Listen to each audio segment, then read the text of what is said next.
दूसरे अरे सुतल में देखनो ये कही सपना सखिया। क्या बात है। एगो दुल्ही सेज पर सुतल रहल और सपना देखत बा। कौन दुल्ही रहल? वो आत्मा रूपी दुल्हन। अरे सुतल में देखनो ये कही सपना सखिया, पिया संग डोलिया का हर हो रहा।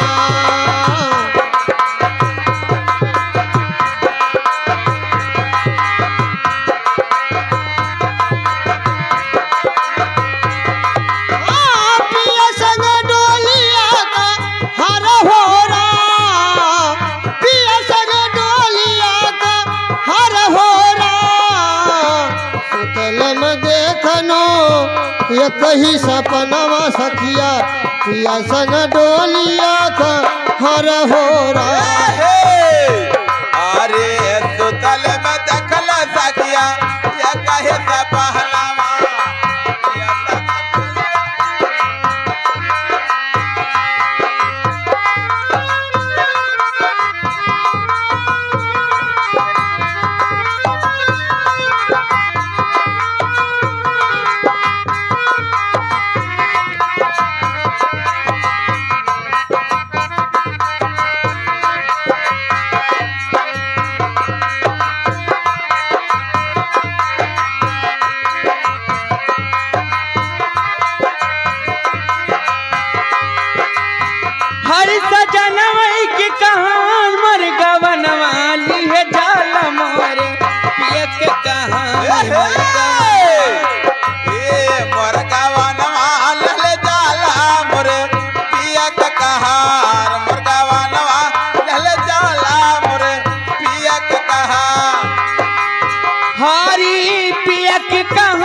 फनामनी हो डोलिया फनामनी, कच कच बासवा का डोलिया फनामई हो डोलिया फनामई हो कच कच बासवा कई डोलिया फनामनी हो डोलिया फनामनी।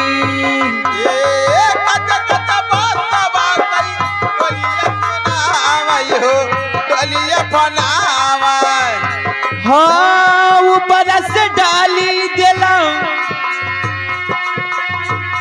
हो ऊपर से डाली दिला ललकवन हार मोर गवन माली है जाला मोर पिया के कहार मोर गवन माल जाला मोर पिया के कहार मोर गवन माल जाला मोर पिया के कहार।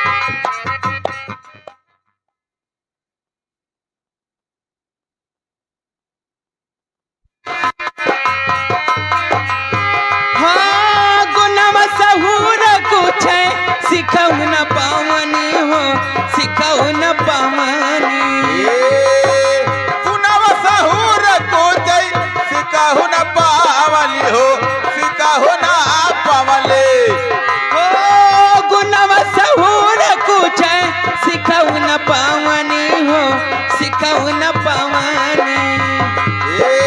गुनव सहूर को जय सिखाऊ न पावली हो सिखाऊ न पावले।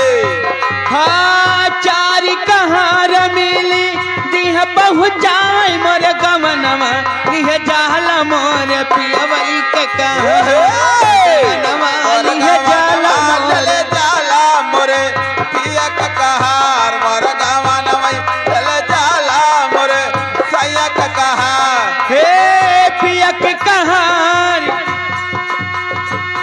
हारी राजा के कहार मोर गवनवा लिहे जाला मोर पियवई के कहार मोर गवनवा लिहे जाला मोर पिया के कहार मोर गवनवा लिहे जाला मोर राजा के कहार।